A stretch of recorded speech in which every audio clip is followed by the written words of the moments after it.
Nossa saudação a todos que estão aqui no nosso auditório, da nossa Faculdade Católica de Belém, participando desse simpósio sobre a experiência em tempos de inteligência artificial, e a vocês também que nos acompanham. Isso nos traz muita alegria aí de modo remoto. Então vamos agora para o segundo momento da conferência com o padre Valdecir Gonzaga. Sua formação acadêmica: graduação em Teologia pelo Centro de Estudos da Arquidiocese de Ribeirão Preto, graduação em Teologia PUC-Rio, licenciatura plena em Filosofia, mestrado e doutorado em Teologia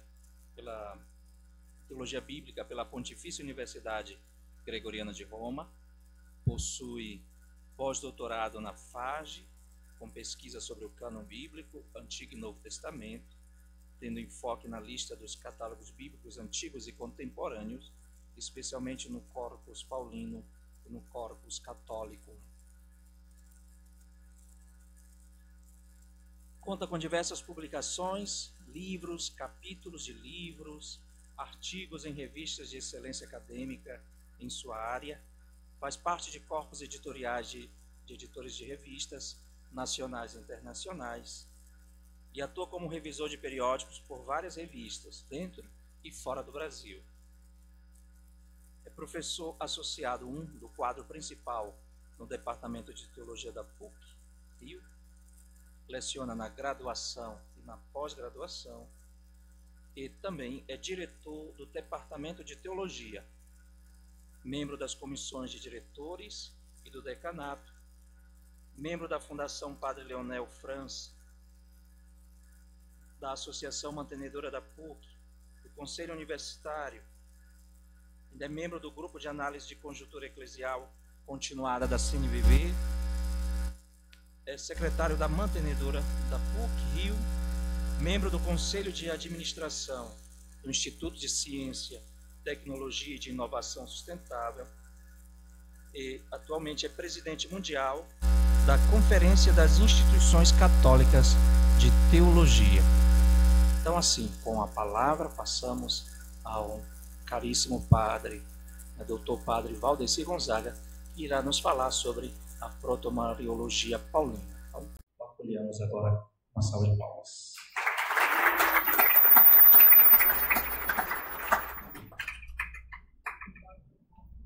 Bom dia a todos e a todas aqui presentes e também a quem nos acompanha pelas mídias sociais.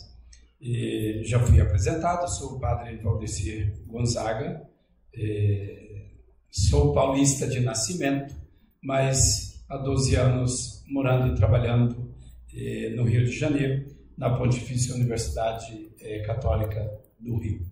Gostaria inicialmente de agradecer ao convite do cônego Fladiano, o reitor então aqui da Faculdade Católica de Belém, e de forma muito carinhosa também a cada uma das pessoas que fazem parte então desta realidade.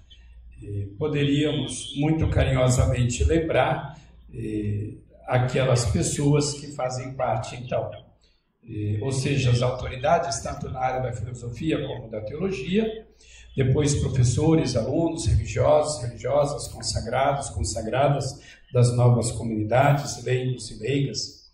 Agradeço o Padre Anderson por ter falado antes de mim, porque deu ali a panorâmica daquilo que nós estamos vivendo.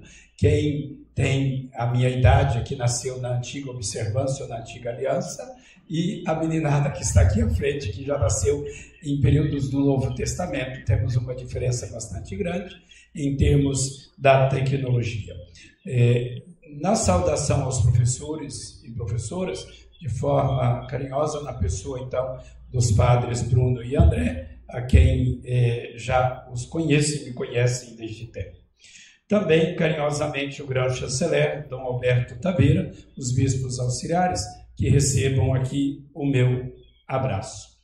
E é óbvio, importante também ter presente que esta temática que nos é proposta, ela com certeza nos ajuda dentro do momento atual em que nós estamos vivendo, daquilo que nós fizemos a passagem do milênio passado, de uma era em que estava acompanhando desde a década de 50 para a tecnologia, e neste mesmo período conceitos importantes como o de pós-verdade, que entraram e estão aí disseminados, e ele também disseminado, e nós sabemos o poder das redes sociais, das mídias, nas inteligências, desde simples compras que nós fazemos, o lado positivo que nós temos. Muita gente às vezes critica um simples celular. Eu tenho que dizer que eu sou adepto e amante da tecnologia, e ela muito nos ajuda. É óbvio que precisamos ter ali os critérios. Então, novamente, Padre Anderson, muito obrigado por ter falado aqui antes de mim e trazido esta reflexão que nós, com certeza, continuaremos. E já pedi a ele o próprio artigo, uma curiosidade bastante grande para ler. A minha temática, quando o cônego Vladian me pediu para falar sobre Maria como modelo de esperança, tendo presente esta realidade que Belém tem, singular no mundo, né, do Círio de Nazaré, voltado para a figura da Virgem Maria, eu pensei e fiz esta proposta a ele, de colocar dentro de uma temática que é aquela de onde é que nós recebemos, então, este carinho para com a Mãe de Deus e nossa, para que nós possamos falar dela como modelo em virtudes. Eu tenho um carinho muito grande para com a Virgem Maria, defendo que ninguém melhor do que ela chegou mais perto de Deus, não apenas porque foi a escolhida e agraciada para gerar, mas por tudo aquilo que ela pôde vivenciar em todos os momentos e situações da vida. Gerou, sim, escolhida, sim, mas ela, então, deu banho, deu de mamar, cuidou, ensinou a falar, ensinou os primeiros passos, ela o acompanhou na vida pública e aos pés da cruz.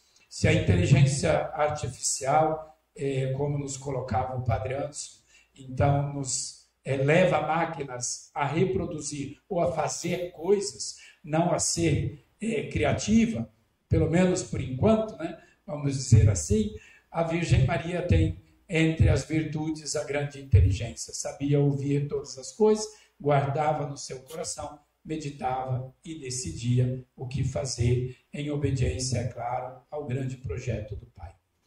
Nós temos, entre as muitas orações, a Salve Rainha. Pediria que todos nós ficássemos em pé, a cantássemos, porque Salve Rainha, Mãe de Misericórdia, vida, doçura, esperança nossa. O título como Mãe da Esperança, o modelo de esperança, está ali. Nós iremos cantar no latim, mas o termo Spes Nostra está ali. Então cantemos todos juntos.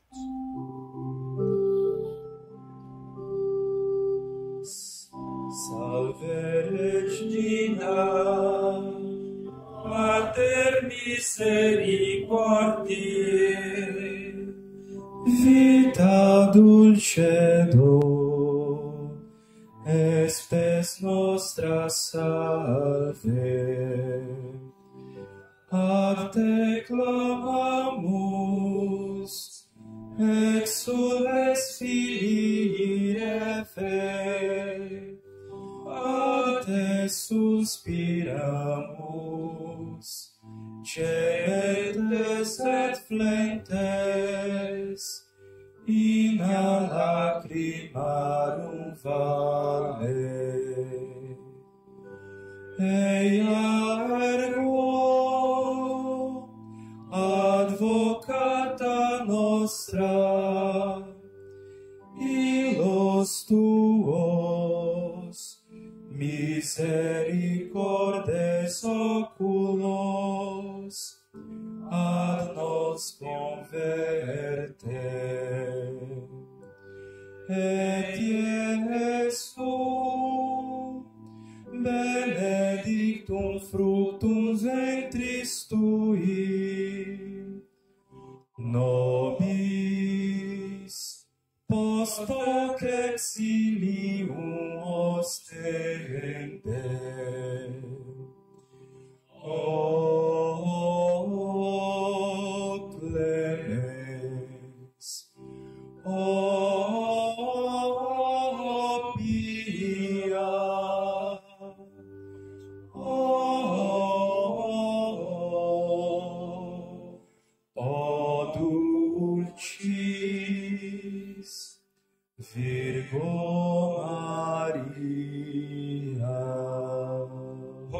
nossa Santa Mãe de Deus. Diz que aí não pode ser muito dedo duro, não, mas quando gladiando, eu acho que seria bom ou abre aquela lá, porque tem muita gente atrás daquela parede, né? Ou traga esse povo para frente, porque tem muita cadeira aqui também para poder sentar. Né? Vamos lá. Nossa Senhora, ela tinha, observava todas as coisas, então, lembrar ali de poder fazer isso daí. Né? Vamos lá. Vamos lá. Diz o colega Vladian que eu não perco a oportunidade às vezes, né? Aí vai.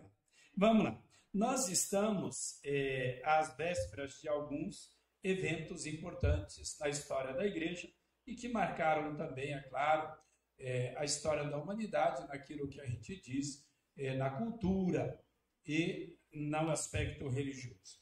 No ano que vem, nós temos os 2025 anos, então um ano santo, jubilar, que diz respeito a Nosso Senhor.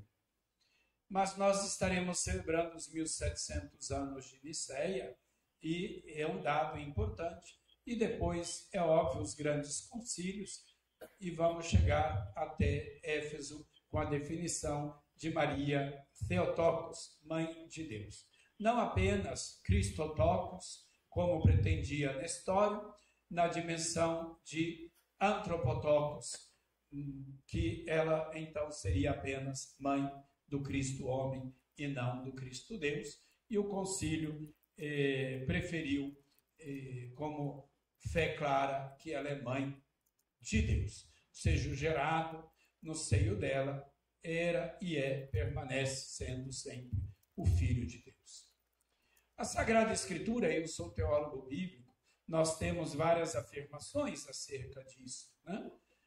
Evangelho de Marcos, no capítulo 1, versículo 1, início do Evangelho de Jesus Cristo, o Filho de Deus. Quando nós chegamos no capítulo 8, nos versículos 27 a 29, interrogados sobre quem era Jesus, depois da opinião de todo mundo, né? E interrogando os apóstolos, Pedro não teve dúvidas, tu és o Messias, o Filho de Deus. E no capítulo 15, o centurião romano, vendo isso, se repete no Evangelho de Mateus, o Cristo morto na cruz, ele não tem dúvidas em dizer, no 15:39, este homem realmente era o Filho de Deus. De tal forma que aquele que nasce do ventre, então, de Maria, era o Filho de Deus, é o Filho de Deus. Né? O cristianismo nascente, e eu vou ler daqui a pouco, então, a minha conferência,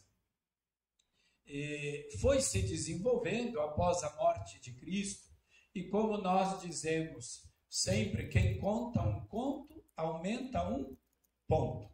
Não tendo mais as testemunhas oculares e auditivas, ou seja, os apóstolos, os discípulos, aqueles que conviveram com o Mestre, isto foi sendo comprometido. Então, foi necessário começar a registrar aquilo que o Mestre havia deixado.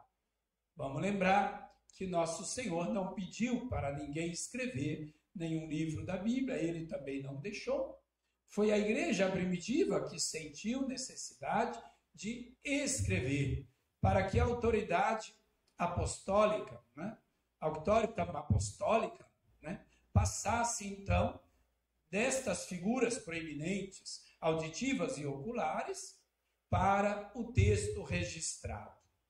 E o texto registrado mais antigo que nós temos acerca da Mãe de Deus é de Paulo na carta aos Gálatas, capítulo 4, versículos 4 a 5, em que o apóstolo diz, chegada a plenitude dos tempos. Quando o tempo estava maduro, que tempo?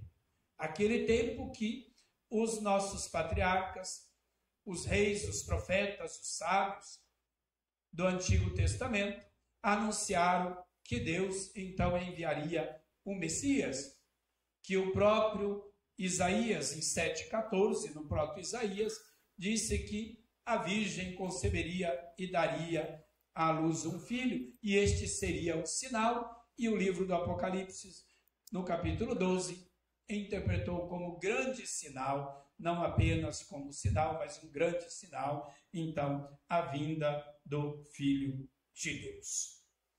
O Denzinger, no grande compêndio da fé da igreja, e é óbvio, quando nós falamos fé da igreja, não é só a fé católica, porque a separação do cisma de 1054, ela, então, carrega o bojo para os dois pulmões, oriental e ocidental, da grande fé católica.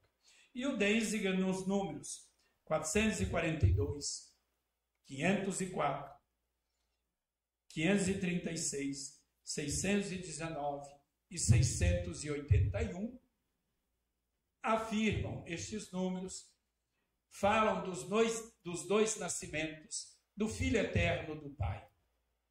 Na eternidade, gerado de pai sem mãe, e na temporalidade, gerado no seio da Virgem, de mãe sem pai. Isso é muito interessante para nós, que a fé, então, tenha caminhado nesta direção.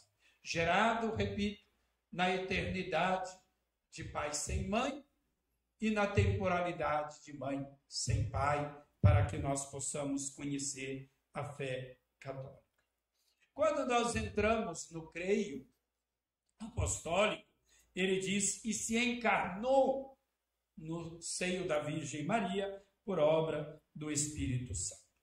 A mesma coisa vai ser repetido no credo niceno constantinopolitano, se fez carne no seio da Virgem Maria. De tal forma que tanto a tradição bíblica como a tradição da fé da igreja vai registrar este ec Maria, de Maria Virgem. A liturgia, uma vez que ela define a fé da igreja, o que nós celebramos é o que nós acreditamos, né? Ou assim, pelo menos deveria ser, ou seja, a nossa celebração é daquilo que nós acreditamos. Quando nós olhamos para os prefácios das missas, então, do missal romano, o prefácio do Natal, gerado antes dos tempos, então, na eternidade, no seio do Pai, entrou na história no seio da mãe, pelo seio da mãe. Isso está no prefácio do Natal 1. No prefácio de Natal 2, diz, o Eterno assume a natureza humana a partir da Virgem Maria. Quando nós entramos nos prefácios da Virgem Maria, o primeiro, não tem dúvidas em dizer, à sombra do Espírito Santo, Maria concebeu o Filho único, não apenas dela, mas do Eterno. Passo agora, então, a fazer a minha conferência acerca daquilo que é a citação ou a menção mais antiga que nós temos da Virgem Maria como Mãe de Deus. É uma pena que nós não tenhamos encontrado este texto, quem sabe no mundo antigo, porque já foi mencionado, minha área é a do cânon bíblico, e foi encontrado um texto que é a terceira carta de Paulo aos Coríntios, que foi considerada apócrifa, e nós podemos ler, e ele, nesta carta, então, menciona o nome de Maria. Se tivesse sobrevivido este texto, se nós tivéssemos ele no cânon, explicitamente teríamos o nome de Maria. Eu vou ler aqui a citação e dupla no apócrifo, duplamente o nome da Virgem.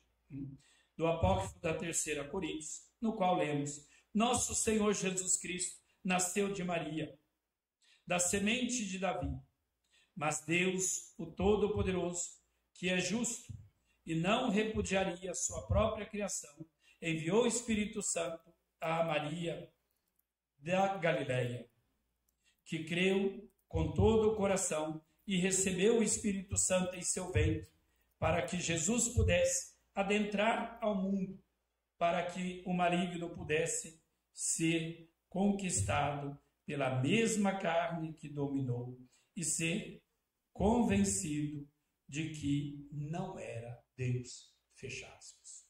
Repito, este texto nós temos na terceira carta aos Coríntios, mas é considerado um texto apócrifo, foi encontrado tardiamente.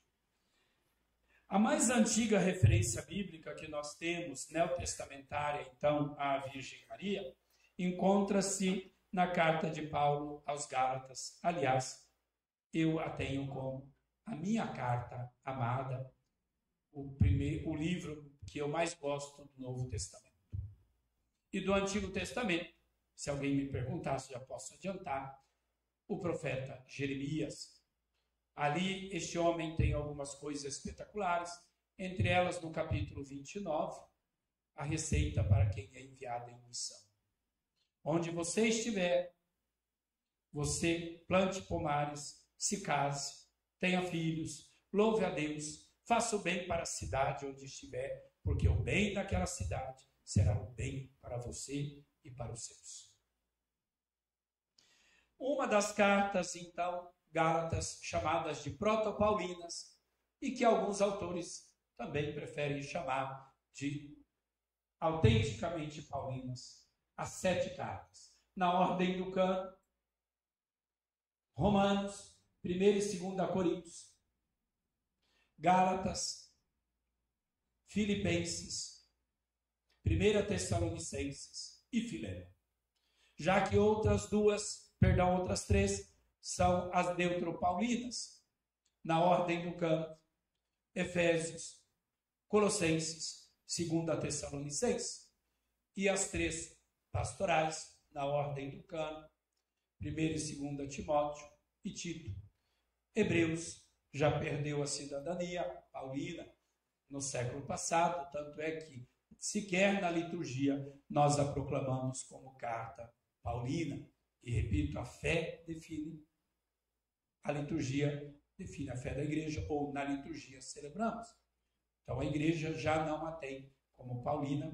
Um dia poderíamos conversar sobre isso, visto que a minha área é a do cânon.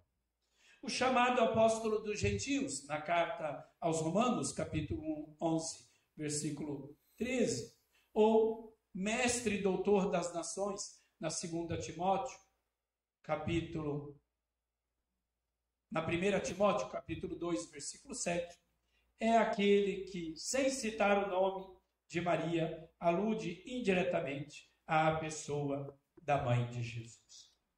Diz o texto, Gálatas 4, 5, quando, porém, chegou a plenitude dos tempos, Deus enviou seu filho, nascido de mulher, Genômeno Gnaios, nascido sob a lei, Genômeno Ripó, não, para resgatar os que estavam sob a lei, a fim de que recebêssemos a adoção filial.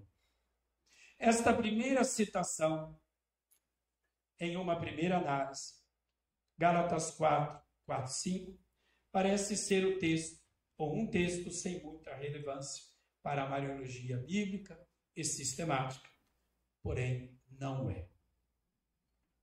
Além de ser o testamento bíblico neotestamentário mais antigo sobre Maria de Nazaré, este texto também serviu como alicerce para toda a composição e reflexão posterior da mariologia, desde a patrística.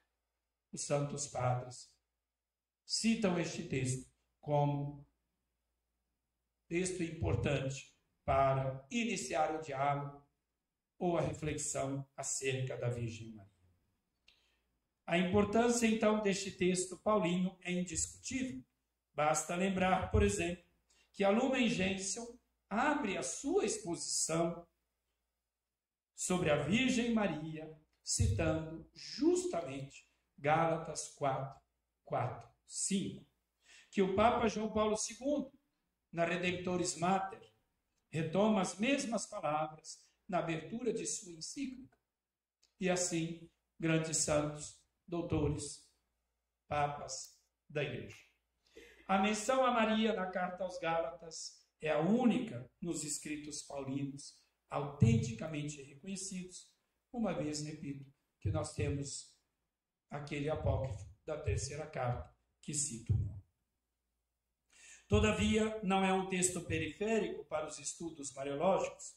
Paulo oferece em Gálatas 4, 5, a matéria-prima, o conteúdo primordial da teologia marial, desenvolvida depois. Cabe, portanto, reivindicar então a este texto paulino, por meio de uma pesquisa cada vez mais acurada, como temos na Igreja a partir da Mariologia, para descobrir as riquezas daquilo que nós poderíamos chamar de proto-mariologia paulina. Diferente daquela que vai ser desenvolvida pelos evangelistas Mateus e Lucas, com mais detalhes, e que nós iremos comentar. Tratando-se de um texto sobre a origem de Jesus, a pesquisa, em um primeiro momento, é óbvio, volta-se para o Filho Eterno. Mas como falar do Filho sem falar da Mãe? É a grande pergunta. Primeiro ponto, o mistério da encarnação no Corpus Paulino.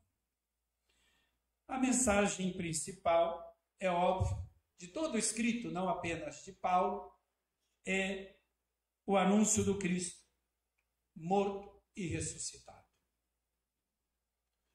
Isso nós vamos entender, por exemplo, por que alguns evangelistas, Mateus e Lucas, querendo anunciar o Cristo morto e ressuscitado em prol de nossa salvação, julgou interessante falar do Cristo nascido e alguma coisa do Cristo criança adolescente. Enquanto que outros, Marcos e João, não sentiram esta necessidade.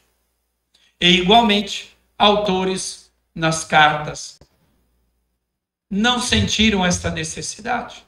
Fundamental é, como critério de fé, dado por Justino de Roma no segundo século, na Regula Fidei, que fala da paixão, morte e ressurreição do Senhor. O quanto acrescentou a vida pública do fazer, se isto tinha nome de milagres ou de sinais, na diferença entre João e os sinóticos, isto é, de cada um que quis falar ou dar uma base maior. Paulo detém-se ao mistério central da fé cristã, a saber, o mistério pascal. Se Cristo não ressuscitou, vazia é a nossa pregação, vazia também é a nossa fé. 1 Coríntios 15, 14. A ressurreição daquele que foi suspenso no madeiro, Gálatas 3,13, recordando Deuteronômio 21, 22, 23, é o evento fundamental da fé cristã e, por conseguinte, o anúncio primeiro a ser divulgado nas Escrituras Sagradas. Paulo não traz em seus escritos muitas referências a respeito sequer da vida de Jesus, sua família e seu ministério público. Isso já nos dá a entender por que ele também não traz da mãe do Senhor. Aliás, no mesmo texto, Gálatas 4, 5, ele não cita o nome de Maria, mas igualmente não cita o nome do Filho de Deus. A não menção não significa, como iremos nós ver, desconhecimento, ignorância ou desprezo, como alguns pretendem. Porque sequer o nome do Filho Eterno é mencionado neste texto. Repito, isso significa, ou melhor, não significa que ele não tenha conhecimento dessas informações, seja acerca de Cristo, seja acerca da mãe de Cristo.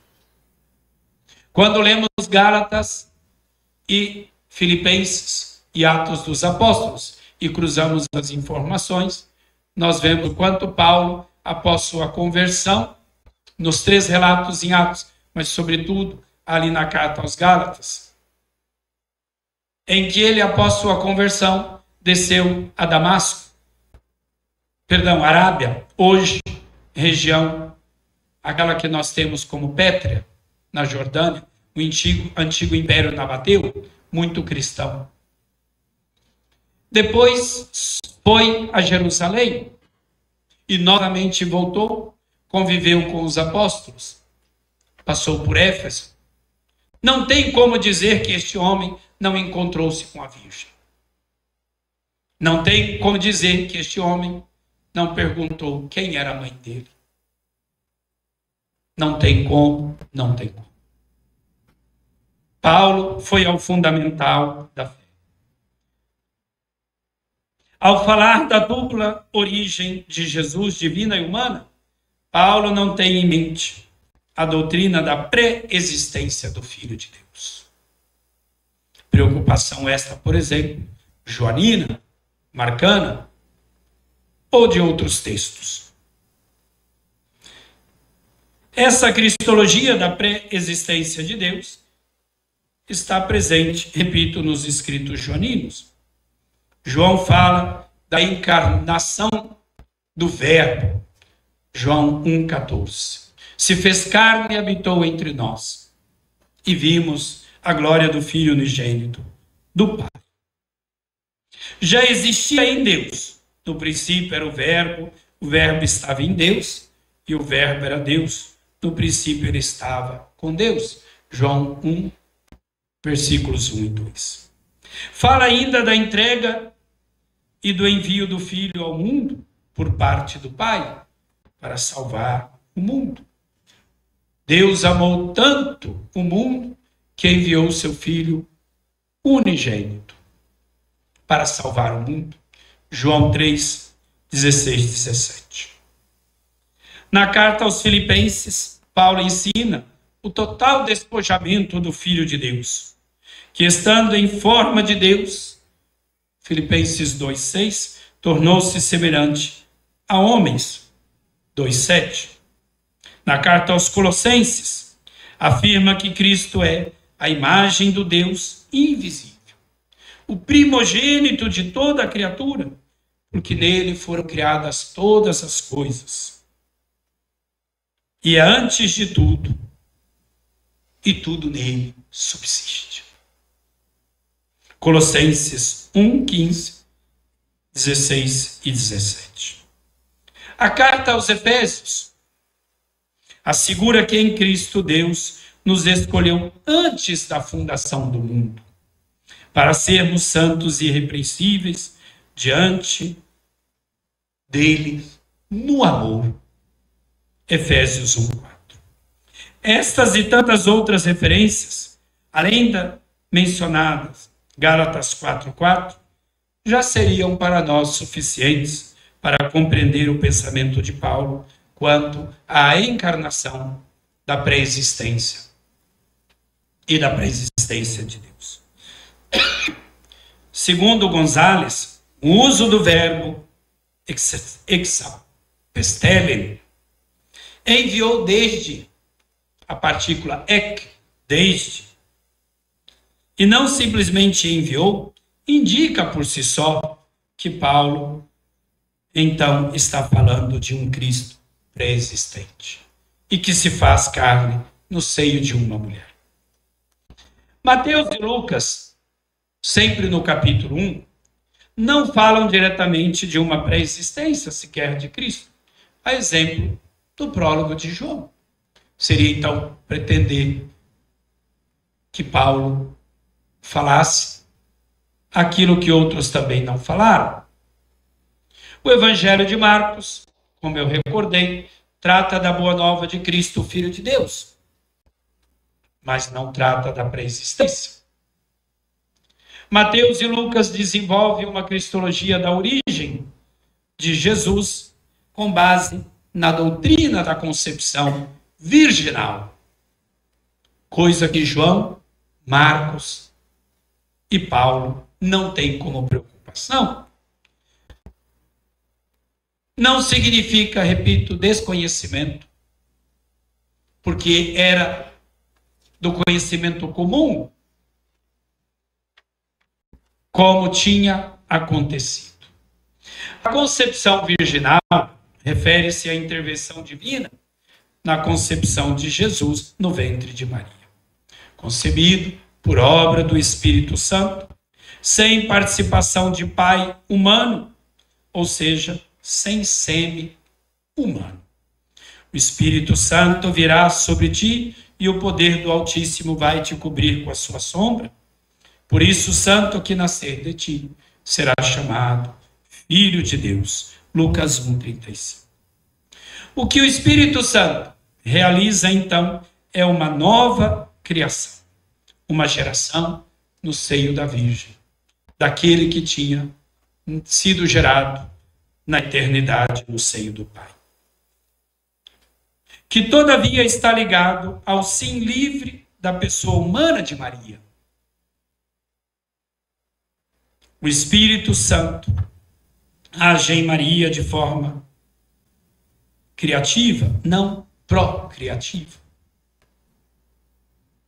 A concepção de Jesus é criação nova e não procriação de Deus.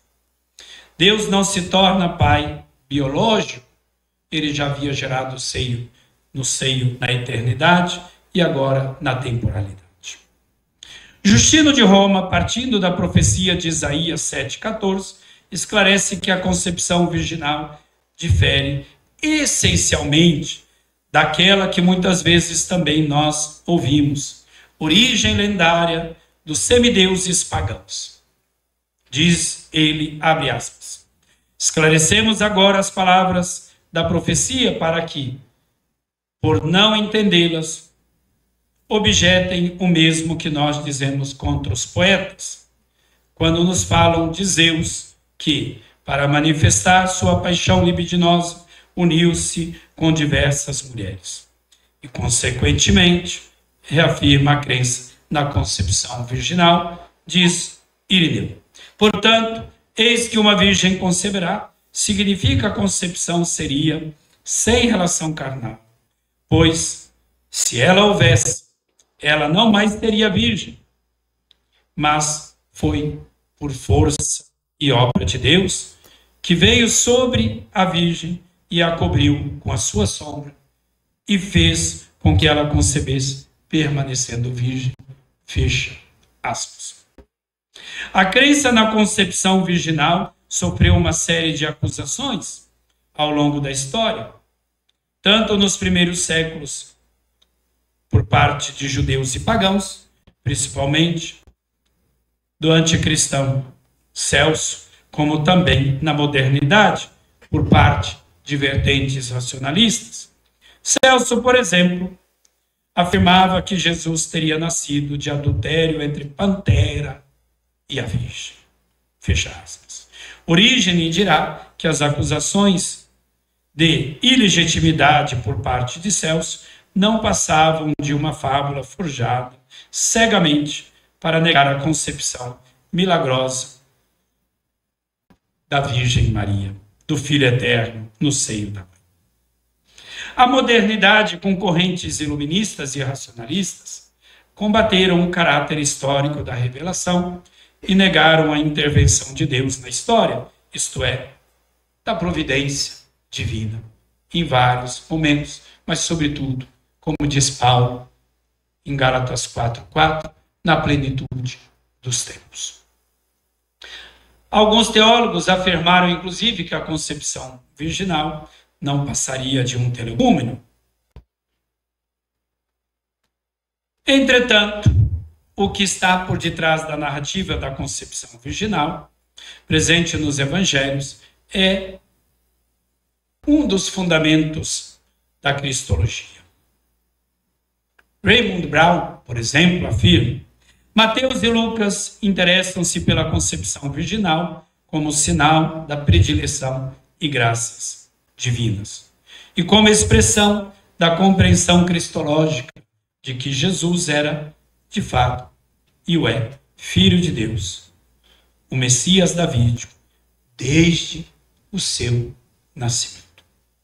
Inácio de Antioquia, padre apostólico do final do primeiro século e início do segundo, compreendia a concepção virginal enquanto mistério divino, ou seja, uma obra realizada no silêncio eterno de Deus, no seio da Virgem Maria. Abre aspas. Ao princípio deste mundo, ficou escondida a virgindade de Maria, seu parto e igualmente a morte do Senhor. 3 mistérios retumbantes que foram realizados no silêncio de Deus. Segundo ponto, a cristologia da pré-existência e a cristologia da concepção virginal. A teologia da pré-existência e a teologia da concepção virginal são elaborações teológicas distintas no corpo dos escritos neotestamentários. Teríamos que ler, é claro, sempre naquilo que coloca o documento da Comissão Bíblica, a interpretação da Bíblia na Igreja de 1993, nos 3 sentidos da Escritura. O sentido literal, o sentido espiritual e o sentido pleno, os sensus plenos Escritura.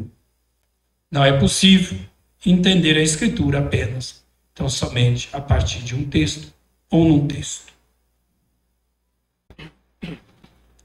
Possivelmente são de fontes diferentes, mas não contraditórias, nem excludentes ou inconciliáveis. Pelo contrário, se complementam. Segundo Joseph Fitzmyer, a cristologia da pré-existência e a concepção virginal, em nenhum lugar do Novo Testamento, estão unidas. E em parte alguma se encontra a afirmação de que uma exige a outra. Por isso, dizer que Paulo necessitaria afirmar que concebeu de Maria Virgem não é o que a Escritura entendeu. A junção dessas teologias será feita posteriormente, desde a patrística, é óbvio.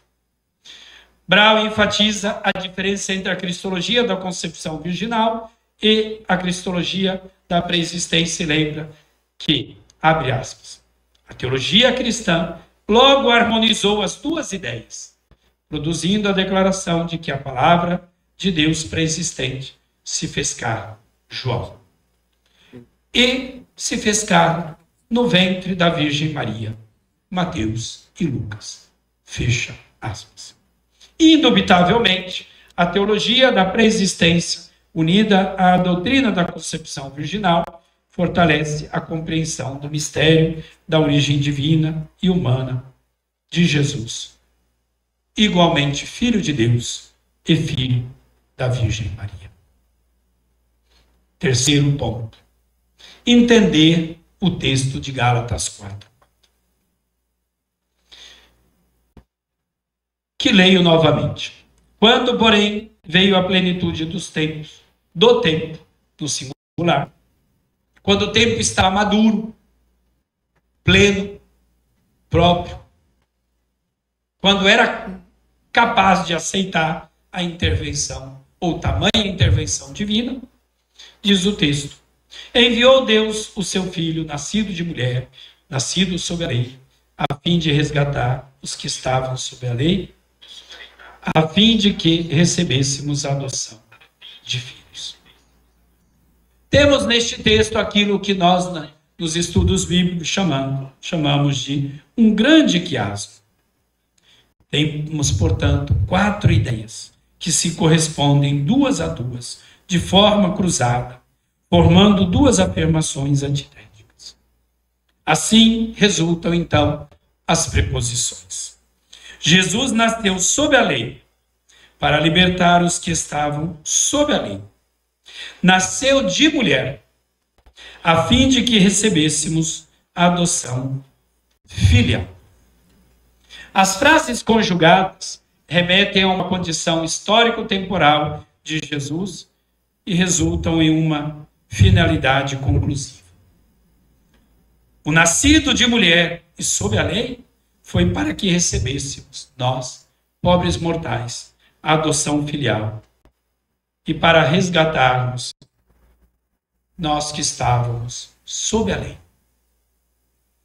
Conforme, então, indica Bruno Forte, é possível distinguir uma estrutura literária de 3 seções, chamadas para a ação divina do envio do Filho de Deus.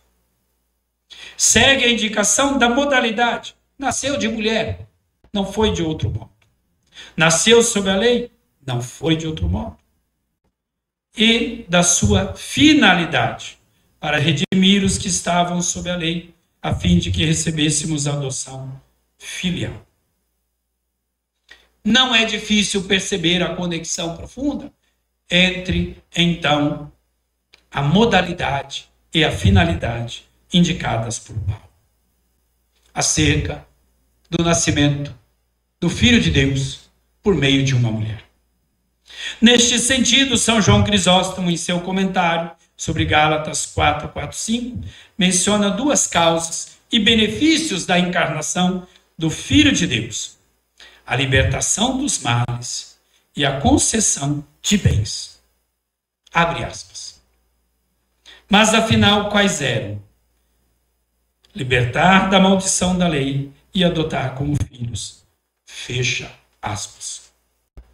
Este grande quiasmo paulino, em Gálatas 4:4-5, interligando suas partes simétricas entre si por meio de palavras e personagens, torna-se importante para a compreensão do raciocínio do apóstolo Paulo, pois estas partes simétricas se esclarecem reciprocamente. Aquele que nasceu de mulher e sob a lei nos faz nascer como filhos de Deus em diferentes épocas e momentos, como nós hoje. Esse paralelismo paulino estabelece uma relação de oposição entre as 2 frases interligadas. Trata-se, portanto, de uma estrutura linguística paradoxal para transmitir um dado da fé. Assim, aquele que nasceu sob a lei, redime da lei. Aquele que vem em estado de humilhação, eleva o homem à condição de filiação divina. Isto é, a um estado de glorificação. Importante destacar, igualmente, o paradoxo que aparece entre a segunda modalidade, nascido sob a lei, e a primeira finalidade, a fim de resgatar os que estavam sob a lei. A expressão hiponomon, sob a lei, interliga a segunda modalidade à primeira e revela a submissão tanto do Filho de Deus como dos demais filhos de Deus. Mas num movimento de submissão do Filho de Deus em virtude do resgate dos demais filhos de Deus, ou seja, de cada um de nós. De uma condição gloriosa do Filho de Deus, ele passa para uma situação de submissão, nascendo do seio de uma mulher. Esta passagem deve-se ao resgate dos demais filhos de Deus, em prol de nossa salvação. Este movimento de descida ou submissão esclarece a relação e analogia existentes entre a primeira modalidade, nasceu de mulher, e a segunda finalidade, para que recebêssemos a adoção de filho. A parte introdutória do texto paulino, Deus enviou o seu filho, também está interligada com a parte conclusiva, a fim de que recebêssemos nós a adoção de filhos. Assim, compreende-se que o filho que foi enviado dele, da parte do Pai, tem como objetivo divino conceder ao ser humano a adoção filial.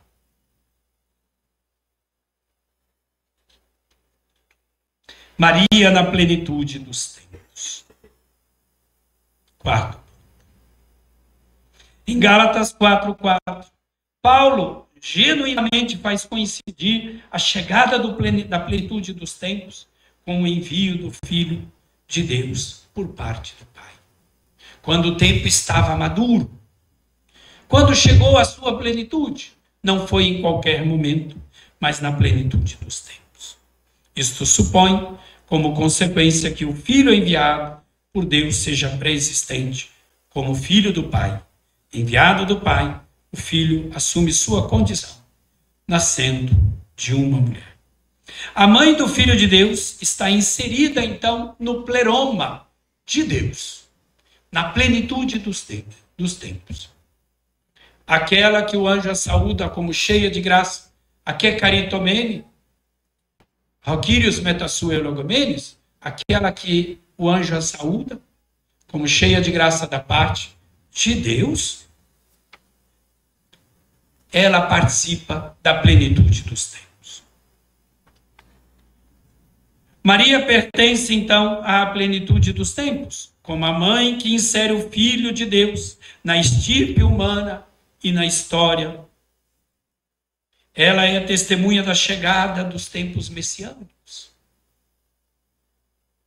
Na alegre expectativa da vinda do Senhor, essa mulher vive antecipadamente os tempos escatológicos, já na concepção, geração do Filho eterno do Pai. O momento do cumprimento das promessas feitas a seus antepassados, como ela canta. Lucas 1:55, ao povo de Israel. Ela vê já de antemão realizada todas as esperanças de Israel, que nós falaremos amanhã. Repito, Paulo não cita o nome, não por desmerecimento, nem por falta de conhecimento. João, por exemplo, se refere então a Maria, mãe de Jesus, sua mãe, mulher, sem dizer o nome. Marcos é a primeira referência que temos ao nome. Em Marcos 6:3 estava ali Maria, sua mãe. A expressão nascido de mulher, de Gálatas 4:4, bastante presente na língua judaica. O livro, então, de Jó é aquele que mais tem esta expressão quando traz Adam e Elud Isha, homem nascido de mulher. Adam e Elud Isha, um homem nascido de mulher. Temos em Qumran, nascido de mulher. Mas temos também no livro da sabedoria, ou ainda em outros textos do Novo Testamento. João Batista, o maior nascido, eu vou traduzir como está lá no plural, de mulheres. Entre todos os homens nascidos de todas as mulheres. Apenas homens, ser humanos, porque Jesus não é apenas homem. A expressão é usada para falar, então, de João Batista. Neste sentido, olhando para o Antigo Testamento ou o Novo Testamento, onde ocorre a expressão genomenon ginaikos, nascido de mulher, nós podemos falar que a expressão nascido de mulher estaria ressaltando a vulnerabilidade, ou seja, a fragilidade da vida humana.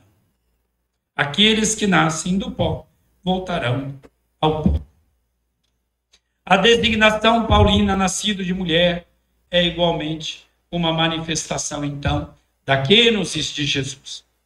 Ser filho de Maria era mais uma forma de ressaltar a humilhação de Deus, que, embora não precisasse, quis precisar. que, embora também não precisasse de nós, Deus quis precisar e nos chama. O interesse pela pessoa de Jesus levará então, como já dito, os primeiros cristãos a procurar informações sobre suas origens. Nesta busca encontrarão referências à sua mãe. Todavia, a missão de Maria não se reduz à maternidade. Tem nela sua maior expressão. Lucas e João deixarão claro que Maria, além de mãe, também se tornou discípula, seguidora, modelo de discipulado. Ou seja, a mãe do Senhor tem uma participação grande no mistério do Cristo e da Igreja. Sequente à expressão nascido de mulher, como já dito aqui, nascido sob a lei, indica-nos que a filiação é em vista, então, da nossa salvação. Uma resposta antecipada, já poderíamos dizer, em Gálatas 4:4, ao docetismo e ao nestorianismo. Plenitude dos tempos, Deus enviou seu Filho, nascido de mulher. Filho de Deus, nascido de mulher. Quinto ponto. Os padres da Igreja, já nos primeiros séculos, se depararam com as correntes teológicas que negavam a humanidade do Filho de Deus, ou seja, sua encarnação. E sobre isso, Padre André, com certeza pode falar com maior propriedade do que eu. Não tiveram dúvidas os padres da Igreja. Eram, como eu gosto de dizer, homens da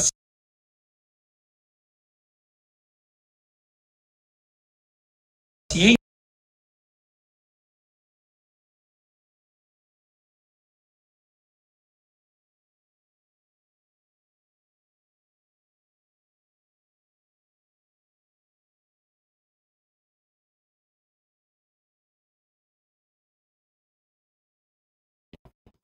Que sua interpretação era, em primeiro lugar, cristológica, mas que era inegável que tocava igualmente a Mariologia. Dentre estas correntes teológicas que comprometiam a real encarnação do Filho de Deus, estão o gnosticismo e o docetismo. O nestorianismo também necessitou de respostas, levando inclusive a Igreja a convocar concílio. Nestório tinha dificuldades de aceitar uma doutrina da comunicatio idiomatum, negando por conseguinte o título Theotokos, Mãe de Deus, atribuindo à Virgem Maria, confirmado e afirmado então pelo concílio de Éfeso em 431, que Maria é mãe de Deus. Maria não é apenas mãe do Cristo homem, como pregava Nestório, que aceitava inclusive a doutrina segundo a qual Maria poderia ser até Christotokos, mas não na dimensão divina, e sim da dimensão humana. Este Christotokos, para Nestório, seria Anthropotokos, mãe do Cristo homem, ou mãe do homem. Mas não no sentido de que ela fosse Theotokos, mãe de Deus. Para que não parassem dúvidas, os padres conciliares não titubearam em afirmar que Maria é plenamente Theotokos, mãe de Deus. E a fundamentação bíblica usada pelos padres da Igreja demonstra que Gálatas 4:4 não é um texto periférico à Mariologia, uma vez que eles, então, recorreram a este texto para falar justamente de Maria, Mãe de Deus. Os santos padres Tomemos aqui Atanásio, Inácio, Irineu. Os padres da igreja em geral não tiveram dúvidas. Jesus nasceu de Maria, não em Maria, e sequer por Maria. A Theotokos, Mãe de Deus, na liturgia, na solenidade,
fizeram uso de Gálatas 4:4.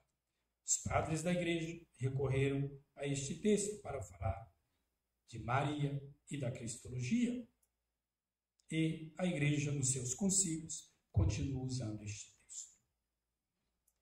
Que nós possamos, então, ler o texto de Gálatas 4:4 e os textos paulinos, tendo ciência, então, de que o texto mais antigo, não tenhamos dúvidas, fala de Maria, Mãe de Deus.